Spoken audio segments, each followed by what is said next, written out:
hello, and welcome to the Core Dog Experience where I talk Ohio State Buckeyes. So if you feel in this segment, please hit the like button. And if you enjoy Buckeye content in general, please subscribe. Please subscribe. Let me build this thing up and get it going. So that's it. Let's get into it. And this right off the bat, congrats to our ladies, Elite Eight appearance. I thought they could get to the Final Four. Came up one game short. They ran into a better team or a better coach team in Virginia Tech. They're better coached than the UConn team and the great Gino Ariema. But Virginia Tech was a good team.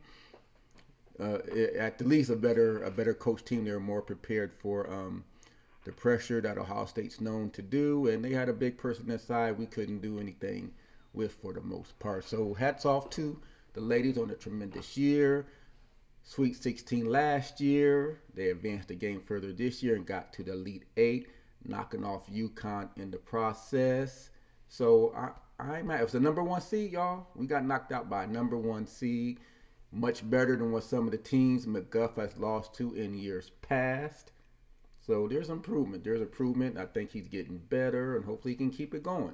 Hopefully get from Sweet 16, Elite 8. Next year might just be a Final Four. And those chances got a lot way better when our girl JC Sheldon decided to come back for her fifth year. Take advantage of that COVID situation. So she's coming back for a fifth year. And Ohio State, they're going to be loaded pretty much. They can find them a center in the transfer portal to replace Rebecca and Ebony Walker. They get them a center in their transfer portal. It's going to be a tough team. They're going to be really tough again because a lot of the studs this year they moving on. No more Caitlin Clark. No more Leah Boston. No more some of the ladies at Maryland. Ohio State, they're going to be right there, the cream of the crop. She'll be one of the favorites in the Big Ten, if not nationally. So they got a lot coming back. I am really looking forward to that, and and hopefully get J.C. Sheldon back. If we can get Madison Green back healthy, that's going to be a key. Can they stay healthy? Poor Madison, you just got to feel for someone like Madison Green who just can't stay healthy. Can't stay healthy. Hopefully next year she can stay healthy if she doesn't hit the portal. We already lost one person in the portal. We already lost one of our bench players to the portal. So hopefully we won't have too many more departures. But our team's looking up for next year. We're looking up for next year if we can get all the ladies to come back. So hopefully they do, and hopefully McGuff will play them, our bench people. And it's just not a McGuff thing. I think because I was looking at some of the other teams as their teams were getting eliminated, and it was just a common theme. The coach doesn't play their bench players throughout the year. How are you going to develop the player when players get in foul trouble, which they're prone to do in the tournament? They scared to go to the bench because throughout the course of the year they don't develop their bench players. And we're talking about blowout games, and McGuff he just wouldn't put his bench in. But maybe 3 minutes left to go in the game. They up by 20, 25 points, and finally he'll put the bench in. Like, you can't work them in a little bit sooner so they can start getting some of that playing time underneath their belts. So when stuff happens, like the injuries we had this year, you got folks ready to go. But I just think it's a coaching problem in general for not playing their bench players and developing them. So it's like, what are you saving them for now? They ain't playing, they going to transfer. Like I said, we lost the one guard to transfer. And that may be because JC was coming back. She saw the writing on the wall. JC's coming back. Madison Green's coming back. Ricky Harris is there. Big losing. It's going to be big losing and replacing Taylor Mixell. That's going to be a big loss. Replace her scoring production. I said it's going to hard losing Rebecca and Ebony. So hoping to get a transfer in the portal. But that shooter, we need a shooter. Emma Shoemate. Hopefully she stays. You got to say all this now for caveat. Hopefully they stay.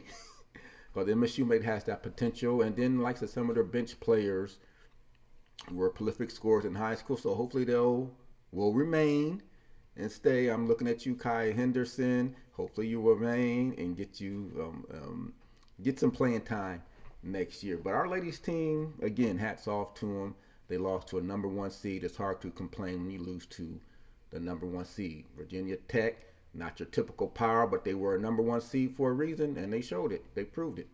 And a lot of people, they shouldn't have got the number one seed over UConn. And I think that played itself out. We beat UConn rather easily, and then Virginia Tech did their thing, and they beat us. I won't say easily, but it was a good game, and they held their own, and they were a well-coached team. Will be interesting to see the Final Four play out with them in it, with Virginia Tech in it, because they're shooting. This is the first for program history for Virginia Tech, so they had a lot to play for too. So again, hats off to Virginia Tech on a well-played game, and we'll see what happens with them in the Final Four.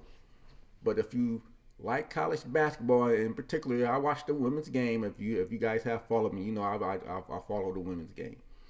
So I'm interested to see that matchup, Iowa and South Carolina. Now y'all know I ain't particularly fond of Iowa. They good, but they just whine so much.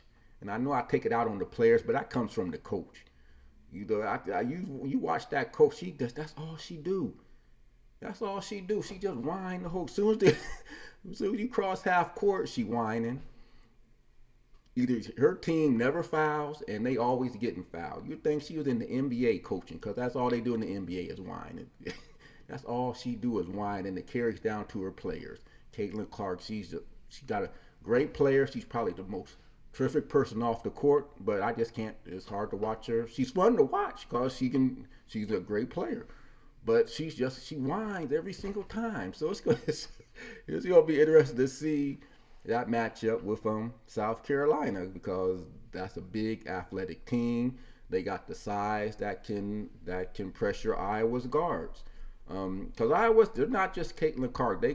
They got a bunch of players that can make the three, and that's how they lived and died all year long. And more times than not, they are on the point with their threes. It's going to be an interesting matchup. Because Iowa's a high-scoring team, in large part because of those threes. They got a good inside presence. I don't know how effective Sensabaugh is going to be, because like South Carolina, they got size. Aaliyah Boston, they got the other center that's 6'6" and above. It's going to be. They have the size matchup that might be able to affect Iowa in the perimeter shooting. That's going to be an interesting matchup of styles. So it's just, and then South Carolina got a little bit of extra incentive. They gave Caitlin Clark the Player of the Year. You don't think that's weighing on the mind of the South Carolina coaches and players? They get to go against the person that beat out their person, Aaliyah Boston, for Player of the Year. So that's a little extra motivation by South Carolina. So that's going to be that's out of the whole Final Four weekend, men and women. That's the most anticipated game. Is that not the most anticipated game? Because who's playing on? I don't even know the men outside of UConn. that's a weird Final Four on the men's side. That's the thing about basketball. Mid-majors, they can rise up. And San Diego State, they couldn't have picked a better time to go to the Final Four with UCLA and USC on their way out. It's like Pac-12. Better bring them in. They're a big-time program basketball-wise, so San Diego State, hats off to them. Florida Atlantic. Y'all watch them together. Those boys can play. They can play. It's going to be interesting. Then you got, UConn in there. That's going to be interesting Final Four. But the matchup I'm going to be watching, as much as I don't care for them, I'm watching that Iowa and South Carolina game. That should be a good one to see. Caitlin Clark go up against Aaliyah Boston in that South Carolina team and see if Dawn Staley can go to back-to-back. So that's the women's game. I watch the women's stuff. I watch the women's stuff and see how they are going to be doing. But Ohio State ladies, again, before I move on, hats off to you guys. Great job. And I'm looking forward to see what JC can do in her 5th year. Ohio State should be right there, favored again in the Big Ten, if not one of the best teams nationally coming back next year, depending on who stays and who goes. Everything now is that transfer portal is the caveat. Who stays, who goes, who can they bring in? It will determine their success heading into next year. Which is a good transition into who's going. Our man on the men's side. Not much to talk about this year. Not much to talk about on our men's team. One bright spot was Brice Sensabaugh. Um, I don't think no one knew what was coming, what was expected, and what we got in him. I think Felix Akpar was the most talked about, but Brice Sensabaugh, I said the dude's big, he's smooth, and he can play. Now, see, I didn't. I, they said he was playing his way into a draft pick, first round pick. Think it tailed off a little bit down the stretch there. It'll be interesting to see because he did declare, but he left the option available to come back. That's the good thing. He has the ability to come back if things don't go the way he thought it was going to go. I'm hoping he comes back, but you know you gotta do what's best for you. If he's a projected top for a first round pick, I mean there's only 2 rounds, but if he's a projected first round pick in the NBA, you gotta go. I would go. That's just me. I would ain't nothing to come back for. You should just go and do your thing. Like J.C. Sheldon, circling back to her, she was projected as in the women's game, and it's easy for women to come back because the WNBA they don't pay well. Yeah, where did they have to go to get their money? To Russia. We know what happened the last time one of our folks tried to go to Russia and play. They tried. I remember they tried to go there and play no more. So it's a lot easier with the NIL money for the women to come back. Brice, on the other hand, he might see what happens in the NBA waters and see. But if he comes back, along with the incoming class, including Devin Royal, and if by some miraculous thing Bronny decides he wants to play 1 year in college and comes to Ohio State, that'll be an awesome lineup if that were to if that were to happen. It'll be interesting to see what Bronny decides to do. But if Sensabaugh comes back with Bronny James, Devin Royal, Felix Akpara, the guards that showed out, Roddy Gale, that's the makings of a really good team for next year for the men. So it's going to be interesting how that pans out. Waiting to see that. Before we get into some of the recruiting stuff, just again, our other Ohio State sports, I watch more than just football, especially in downtime. You got to focus more on just the football and the hard court. I want to give a shout out to our women's hockey team. Came up one game short, one goal short of going back to back in the hockey in the women's Frozen Four. Wisconsin edged us out in the championship game, but we built a powerhouse there on the women's side in the hockey game. So again, hats off to our ladies on the hockey thing. And then talking about domination, I don't know if there's any more program more dominating than Ohio State's women's synchronized swimming team. And I don't care what sport it is. I think the sportsman existed 46 something years. If you won 34 of the 46 championships, regardless of how many other teams are going or what else is going on, if you win 34 of the 46 or so championships and you won 34 of them, Penn State, we know what Penn State's doing on the wrestling thing. That pales in comparison to what our ladies are doing in the pool. And no, I ain't a big synchronized swimming person, but we see stuff like that pop up on your screen. 34th championship, back-to-back years. That's phenomenal, and you need to take your hats off to that regardless. So hats off to our Ohio State's women's synchronized swimming team. And then just naturally, we're doing good in a lot of the fall sports as we get ready for the spring game and the kickoff of the football season. Because once the spring game comes around, we're not going to talk about no other sports other than the spring game, Ohio State, recruiting. We're going to get back all into that. So again, just want to take this time out.